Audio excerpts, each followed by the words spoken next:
வணக்கம். நம்ம சேனலுக்கு தொடர்ந்து ஆதரவளித்துக் கொண்டிருக்கும் நல்ல உள்ளங்களுக்கு நன்றி. காலையில் கொடியேற்றி வைத்து விஜய் அவர்கள் தன்னுடைய கட்சி ஆரம்பித்தாலும் பிரச்சனை விட்டபாடு இல்லை அப்படின்னு சொல்லலாம். ஏன்னா எப்பயுமே சொல்லுவாங்கள்ல, ரஜினி படம் வரதுக்கு முன்னாடி ஏதோ ஒரு கான்ட்ரவர்ஷியலாக பேசுவார், படம் ஹிட்டாக வரணும்னு சொல்லிட்டு அப்படின்ட்டு எல்லா நடிகர்களை பற்றி சொல்லுவாங்க, குறிப்பாக ரஜினி பற்றி சொல்லுவாங்க. அதே போல் இப்போ விஜய் இன்றைக்கி இந்த கொடியை துவக்கி வச்சுட்டு வீட்டுக்கு போனால் கூட அதை கொடியை பற்றி இன்னொரு சர்ச்சை வருது பாருங்கள். அது பாசிட்டிவாக தான் எடுத்துக்கிறாங்க. இப்போ விஜய் நம்மளும் பாசிட்டிவாக தான் நினைக்கணும் அதை. ஏன்னா அந்த கட்சி கொடியில் யானை சின்னம் இருக்குது. அது பகுஜன் சமாஜ் கட்சியோட சின்னம்.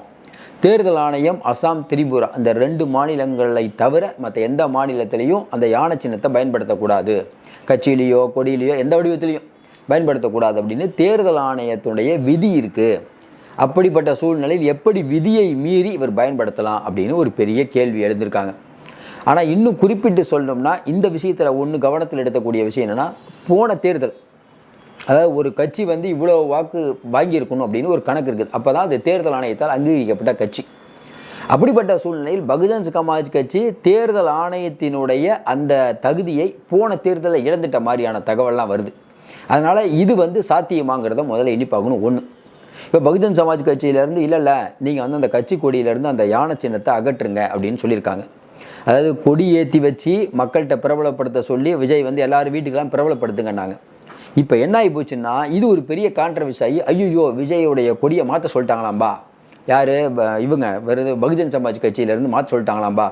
பகுஜன் சமாஜ் கட்சி யாருங்க? இல்லைங்க, அவங்களும் பிஜேபியும் ஒரு அண்டர்ஸ்டாண்டிங்கோடு இருக்காங்க. அப்போ பிஜேபியோடைய வேலை தான் இது. ஏன்னா அதாவது மக்கள் அப்படி தானே பேசுவாங்க.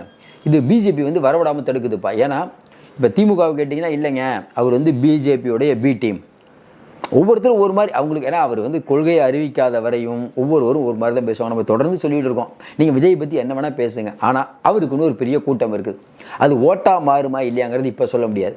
புதுசாக ஒருத்தர் கட்சி ஆரம்பிக்கிறத விட இப்போ சீமான் 10 வருஷம் கட்சி ஆரம்பித்து இந்த வாக்கு சதவீதம்னா அது விஜய்கிட்ட முதலே இருக்குது. அதை யாராவது மறுக்க முடியுமா? இன்றைக்கி எதுக்கு இவ்வளோ தொலைக்காட்சி ஊடகங்கள் அவருக்கு இவ்வளோ ஒரு முன்னுரிமை தராங்க?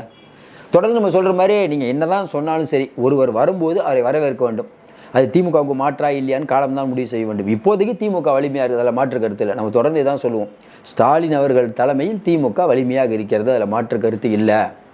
இன்னும் குறிப்பாக சொல்லணும்னா இந்த விஷயம் எப்படி எடுபடும் மக்கள்கிட்ட போய் சேரும்போது, விஜய் இன்றைக்கி கட்சி ஆரம்பித்தார், கொடி போடுறாருன்னு வாட்ஸ்அப் ஃபேஸ்புக்கெலாம் இருக்குதுன்னு, அதையும் தாண்டி இப்படி ஒரு கான்ட்ரவர்சியல் வந்தால், எப்பயுமே சொல்லுவோம்ல, ஒரு படம் வரும்போது ஒரு கான்ட்ரவர்சி வந்தால் எல்லோரும் அதை பற்றியே பேசுவாங்க.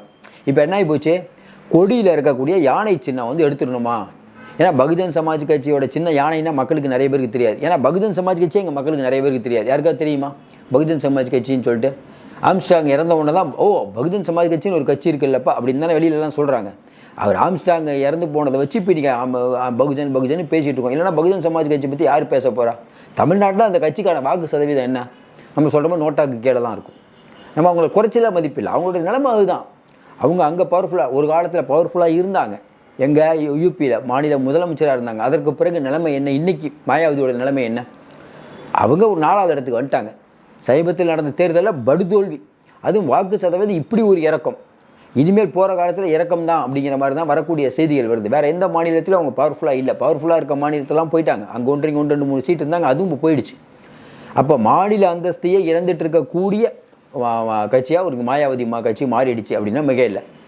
ஆனாலும் அந்த கட்சி இப்போ கிளைம் பண்ணுது. ஏன்னா சட்ட ரீதியாக உனக்கு வாய்ப்பு இருந்தால் கிளைம் பண்ணலாம், அதில் மாற்று கருத்துலாம் நமக்கு இல்லை. இப்போ அப்படிப்பட்ட சூழ்நிலையில் அடுத்து விஜய் கட்சி என்ன பண்ணணும்? ஏற்கனவே உங்களுக்கு தெரியும், தமிழக வெற்றி கழகம்னு முதல்ல ஆரம்பித்த உடனே அதில் இக்கு மறந்துட்டாங்க. அதுக்கப்புறம் சேர்த்துக்கிட்டாங்க. ஏன்னா சொன்னதை ஒன்றே செஞ்சுட்டாங்க. இல்லை நான் விடாப்படியாக தான் இருப்பேன்னு நினைக்கிறேன், இக்கை சேர்த்துக்கிட்டாங்க. அதுபோல் இது ஒரு சட்ட சிக்கலாக வருமா இல்லையா நமக்கு தெரியல. ஏன்னா இப்போ என்னென்னா, தேர்தல் ஆணையம் இப்போ என்னென்னா இதில் பகுஜன் சமாஜ் கட்சி மாற்ற சொல்லிட்டாங்க. பட் இது என்னென்னா ஒரு பொலிட்டிக்கலாக விஜய் கட்சிக்கு ஒரு கெயின் தான் நம்ம நினைக்கிறோம். ஏன்னா எதையுமே பாசிட்டிவாக தான் எடுத்துக்க. அரசியலுக்கு வந்தாவே எல்லாம் பாசிட்டிவ் தான். தோத்தாலும் அதில் ஒரு அரசியல் தான். ஏன்னா அது ஒரு படிப்பினை தான். தொடர்ந்து தோற்றுக்கிட்டே இருந்தாக தான் பிரச்சனை ஒழிய, ஒவ்வொரு இதுவும் ஒரு படிப்பினை தானே. அதனால் ஏற்றத்தாழ்வுகள் இருக்கும். அந்த விஷயத்தை பொறுத்த வரைக்கும் இப்போது மறுபடியும் ஒரு கான்ட்ரவர்ஷியல் வந்தவுடனே காலையில் மறந்துருந்தவங்க கூட மறுபடியும் இப்போ பேச ஆரம்பிச்சிட்டாங்க. ஏன்னா காலையில் இந்த செய்தி வரும்போது அமைச்சரவை மாற்றம் அப்படிங்கிறது எல்லா இடத்துலையும் ஃப்ளாஷ் நியூஸ். நீங்கள் பார்த்தீங்கன்னா விஜய் கொடி ஏற்றும் போது கரெக்டாக அந்த நியூஸ் வரும், எது தமிழக அமைச்சரவை மாற்றம். உடனே விஜய் கட்சியில் இருக்கவங்க பார்த்தீங்களா, கரெக்டாக நம்ம சொல்லும் போது ஒரு நியூஸ் வந்து வேணும்னே தளபதி கொடி ஏற்றுறதை காட்டாமல் தவிர்க்கிறாங்க அப்படின்லாம் சொன்னாங்க. அதெல்லாம் நமக்கு அப்படிலாம் உடன்பாடு இல்லை. யாரெல்லாம் கட்டுப்படுத்தலாம் முடியாது, மறைக்கவும் முடியாதுங்க. இன்றைக்கெலாம் ஊடகங்கள் நிறைய ஆகிப்போச்சு. அதனால் தொடர்ந்து நம்ம சொல்கிறது என்னென்னா, இன்றைக்கி விஜய் அவர்களுக்கு அந்த யானை சின்னத்தை எடுக்கணுங்கிறாங்க. ஏற்கனவே வந்து விஜய் அவர்களுடைய கட்சி கொடி வந்து பல லட்சம் கணக்கான கொடிகளுக்கு வந்து ஏற்கனவே ஆர்டர் கொடுத்தாச்சு. மராட்டியம், கர்நாடகா, தெலுங்கானா, ஆந்திரா, கேரளா, இங்கே இருக்கக்கூடிய தமிழகம் இப்போவே ஒரு காலைல கொடியேற்றும் போதே எல்லா ஊர்லேயும் நீங்கள் கொடியேற்றுங்கன்ட்டு இன்னையிலேருந்தே எல்லா ஊர்லேயும் கொடியேற்ற ஆரம்பிச்சிட்டாங்க. அப்படிப்பட்ட சூழ்நிலையில் பெரிய கிராஃபிக்ஸ் ஆட்சிகள்லாம் போட்டு ஒரு வீடியோ சாங்லாம் எடுத்தாச்சு. இதற்கு மேலே கொடியை அந்த சின்னத்தை மாற்றினால் அது பொருத்தமாக இருக்குமா அப்படிங்கிறத விஜய் தரப்பினர் எண்ணி பார்க்குறாங்க. ஏன்னா ஒரு பெரிய பிரம்மாண்டமாக நம்ம டைம் எல்லாம் பார்த்து நாள் பார்த்து இன்றைக்கி வந்து இந்த கொடியை அறிவிச்சாச்சு. அதில் இருக்கக்கூடிய யானைக்கான அர்த்தம் என்னங்கிறத நான் பின்னாடி சொல்லுவேன் மாநாட்டில் அப்படிங்கிற அளவுக்கு விஜய் பேசுனதுக்கு பிறகு இதில் மாற்றம் வருமா அப்படிங்கிறது தெரியல. ஏன்னா போன தடவை சொன்னது வெற்றி கழகத்தில் இக்கு, அது பரவாயில்ல, இது பெரிய சர்ச்சை தான். ஆனால் என்ன சிக்கல் வருதுன்னா, இது தேர்தல் ஆணையம் அப்படிங்கிற ஒன்று இதில் தலையிட்டு இதை வந்து நீங்கள் பண்ணக்கூடாது அப்படின்னு சொல்லும் அப்படின்னு விஜய் தரப்புக்கு தெரியாமல் இருக்கா? ஏன்னா அவரும் சட்ட நிபுணர்கள் ஆலோசனை பண்ணாமல் இதை பண்ணியிருக்க மாட்டாங்க. அப்படிப்பட்ட சூழ்நிலையில் இந்த ஒரு எதிர்ப்பை வந்து சரியாகப்படுமா? நம்ம ஏற்கனவே சொன்ன மாதிரி பகுஜன் சமாஜ் கட்சி இன்றைக்கி வந்து ஏற்கனவே தேசிய கட்சியாக இருந்து அப்புறம் மாநில கட்சியாக இருந்து இன்றைக்கி மாநில கட்சிங்கிற அந்தஸ்தை கூட கொஞ்சம் கொஞ்சமாக இழந்துட்டு வர நேரத்தில், ஏன்னா போன தடவை அது வாங்கின வாக்கு சதவீதம் அப்படி தான் இருக்குது. அப்படிங்கும்போது இந்த கோரிக்கை எடுபடுமா? இன்னும் குறிப்பாக நினச்சிங்கன்னா தேர்தல் ஆணையம் இண்டிபெண்டன்ட் பாடிங்க, அது நினச்சா என்ன வேணால் பண்ணலாம். இப்போ தான் நம்ம சொல்லிட்டோம், தேர்தல் ஆணையம் யார் கட்டுப்பாடில் இருக்குங்கிறது ஊருக்கே தெரியும். இப்போ வந்து இது வந்து மாயாவதிக்கு சப்போர்ட்டாக விஜய்க்கு சப்போர்ட்டானா மாயாவதி தான் அவங்க சப்போர்ட் பண்ணுவாங்கங்கிறது ஊருக்கே தெரியும். அப்படிப்பட்ட சூழ்நிலையில் இந்த விஷயத்தை நம்ம எப்படி பார்க்குறோன்னா, மாயாவதி கட்சி தமிழகத்தை பொறுத்த வரைக்கும் ஒரு சின்ன கட்சி ஆகுது. அந்த கட்சி எப்பயுமே போன தடவை பார்த்தீங்கன்னா சீமான் அவர்களுக்கு வந்து இந்த சின்னத்தை கொடுக்காம ஆந்திராவில் கர்நாடகத்தில் இருக்க ஒருத்தர் கொடுத்தாங்க. அதுக்கு ஓட்டே இல்லை, அந்த கட்சிக்கு கொடுத்தாங்க. அதெல்லாம் மிகப்பெரிய அநியாயம். அப்பயே பேசப்படுது, என்னங்க அது எவ்வளோ நாளாக அவர் வச்சுருந்தாரு, அதை போய் சின்னத்தை எடுத்துகிட்டு வேறு சின்னத்தை கொடுக்குறீங்கன்ட்டு. இந்த மாதிரி தேர்தல் ஆணையம் நிறைய பண்ணும்.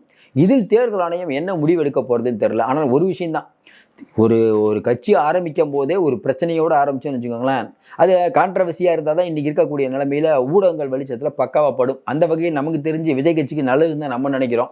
ஆனால் என்னென்னா இது வந்து ஏன்னா இதெல்லாம் ரொம்ப ரொம்ப கவனம், ஒவ்வொரு விஷயத்தையும் அனுபவம் வாய்ந்தவர்கள் இருக்கணும். ஏற்கனவே உங்களுக்கு தெரியும், விஜயகாந்த் அவர்கள் வந்து கட்சி ஆரம்பிக்கும் போது பண்டூர் ராமச்சந்திரன் இருக்கார். நான் பண்டூர் ராமச்சந்திரன் நேரடியாக பழகியவங்கிற மாதிரி சொல்கிறேன். அவர் மேலே 1000 நீங்கள் கருத்து வேறுபாடு இருந்தாலும் அந்த அனுபவம் இருக்குது பாருங்கள், யாரை எப்படி நடத்தணும், எப்படி பண்ணணும், ஏது பண்ணணும், ஒரு ப்ரொசீஜர் இருக்குல்ல, அது வந்து விஜய் கட்சியில் இன்னும் கொஞ்சம் அந்த மாதிரியான ஆட்கள் இல்லையோ அப்படின்னு நினைக்க தோணுது. ஏன்னா புஷி ஆனந்த் பண்ணுறாரு, அவர் ஒருத்தரே எல்லா வேலையும் பார்த்துட முடியுமா? ஏன்னா இன்னும் நிறைய பேர் வந்து முக்கியமான ஆட்கள் இணைவாங்கன்னு சொல்கிறாங்க. அப்படி இணைந்தால் தான் நல்லாயிருக்கும். இப்போ இவங்களை மட்டுமே வச்சு பண்ணோம் அப்படின்னு விஜயே நினைக்க மாட்டார்னு நினைக்கிறோம். பொறுத்திருந்து பார்ப்போம். மீண்டும் சந்திப்போம். நன்றி, வணக்கம்.